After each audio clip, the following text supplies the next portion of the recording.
एक तर पक्ष हा आपली आई असतो आणि आपल्या आईच्या बरोबर गैरव्यवहार हा कुठल्याच संस्कृतीत मान्य नाही आणि पक्ष हा माझ्यासाठी तरी आईच्या जागेवर आहे आणि त्याच्यात जर कोणीतरी चुकीचा व्यवहार करत असेल तर मला वाटतं त्याची इन्क्वायरी आणि त्याच्यावर ॲक्शन जे स्पीकरचे नियम कायदे त्याच्याप्रमाणे झाला पाहिजे.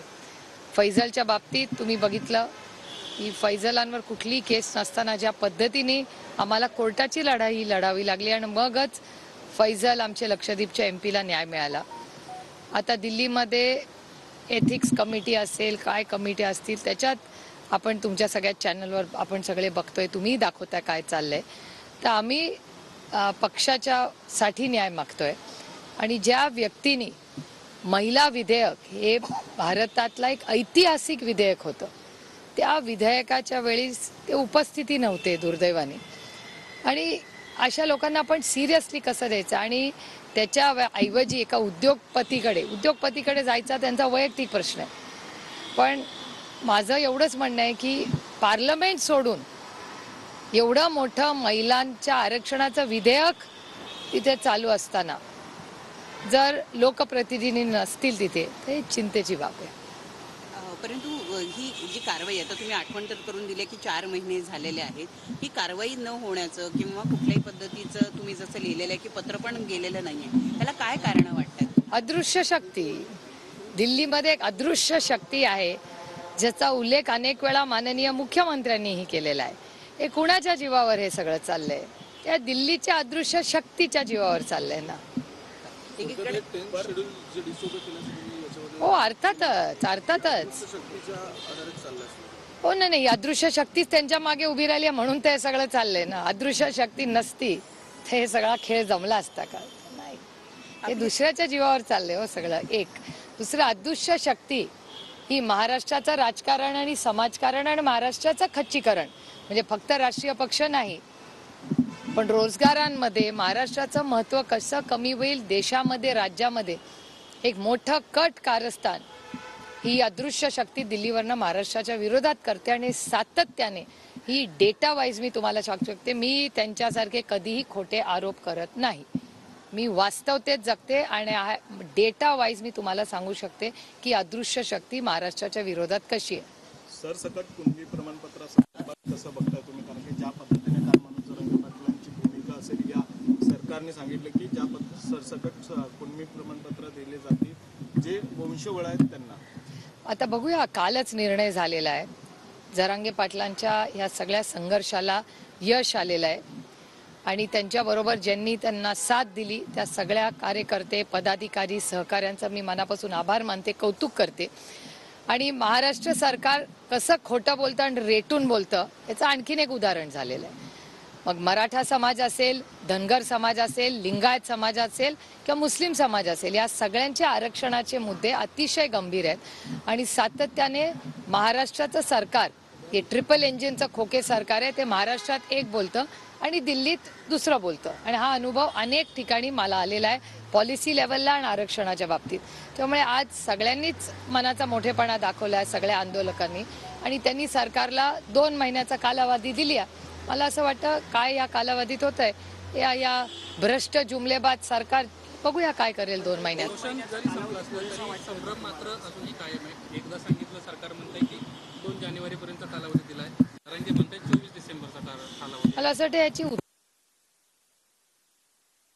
विचारायला लागेल कारण का आम्ही जे वर्तमानपत्रात येत आहे आणि तुमच्या चॅनल्सवर दिसतंय त्याच्यावरच आम्ही बोलू शकतो. पण माझी भ्रष्ट जुमला पार्टीला एवढीच विनंती राहील की आता फसवणूक बाज झाली, ह्याच्यात सर्वसामान्य माणूस भरडला जातोय आणि ह्याच्यात सगळ्यात मोठं नुकसान हे आपल्या महाराष्ट्राचं होतं, हे दुर्दैव आहे. तर आमदारांचा मुद्दा ज्या पद्धतीनं सर्वोच्च न्यायालयात न्यावा लागलेला आहे कारण लवकरात लवकर निर्णय व्हावा यासाठी, म्हणून खासदारांचंही प्रकरण न्यायालयात न्यायची वेळ आली आहे असं वाटतंय का? शक्यता नाकारता येत नाही कारण आम्ही जेव्हा कोर्टात होतो परवाही सुप्रीम कोर्टामध्ये स्पीकरच्या रोलवर प्रचंड ताशारे आणि नाराजगी ही सुप्रीम कोर्टाने मांडली आहे. ती सगळ्यांनी लाईव्हच पाहिलेली आहे, त्याच्यामुळे मी काही वेगळं तुम्हाला सांगत नाही आहे. त्यामुळे अर्थातच सुप्रीम कोर्ट हे महाराष्ट्र सरकार त्यांचं प्रशासन आणि स्पीकरवर प्रचंड नाराज आहे. आणि देश नियम आणि कायद्याने चालतो, अदृश्य शक्तीने नाही चालत. मग त्याला दडपशाही म्हणतात. ही लोकशाही आहे. भारतरत्न डॉक्टर बाबासाहेब आंबेडकरांनी एक संविधान दिलंय आणि हा देश त्या संविधानानेच चालला पाहिजे. आणि चालत नसेल तर मला असं वाटतं आम्हाला संघर्ष करावा लागेल, कारण न्याय हा मिळालाच पाहिजे. सर्वसामान्य मायबाप जनतेने त्या संविधानावर विश्वास ठेवलाय, प्रेम केलं आणि आदर केला. आणि आमचं राजकारण हे संविधानानेच चालतं, अदृश्य शक्तीच्या ना भीतीनी ना आदराने चालतं. ही दडपशाही नाहीये, लोकशाही आहे. 29 डिसेंबर पर्यंत ही सगळी सुनावणी पूर्ण व्हावी अशी मागणी आहे. आता हिवाळी अधिवेशन लागेल, त्यामध्ये परत अध्यक्ष ऑक्युपाईड असतील, तर 31 तारीख सुद्धा आता पुढे जाईल या सगळ्यामधून. आणि काही गरजच नाहीये. केवढे दिवस आहेत? त्या दिवशी सुप्रीम कोर्टात दिवस मोजलेत, स्वतः CJIनी दिवस मोजले. तुम्ही जर पाहणी बघितली असेल तर त्यांनी हिशोब केला दिवसाचा.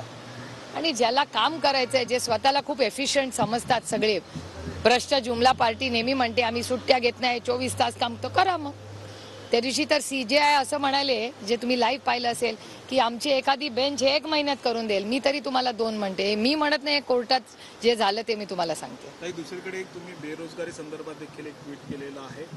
ज्या पद्धतीने रोजगार मिळत नाहीये तसं देखील तुम्ही त्यांना. हो, अर्थातच या देशामध्ये महागाई आणि बेरोजगारी ही सगळ्यात मोठी आव्हान आहे. आणि ह्याच्यावर मी अनेक महिने बोलते. म्हणजे कांद्याबद्दल पहिला मुद्दा, ही कांद्याची अडचण होणार आहे, पॉलिसीमध्ये बदल आणा किंवा 40% टॅक्स लावलाय तो तातडीने बंद करा.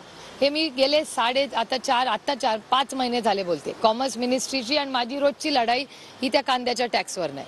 आणि तसंच फक्त कांद्याच्या बाबतीत नाही, मग दूध असेल, तांदूळ असेल, साखर असेल, सगळ्या बाबतीत ही अतिशय जी भूमिका आहे कॉमर्स मिनिस्ट्री किंवा ॲग्रिकल्चर.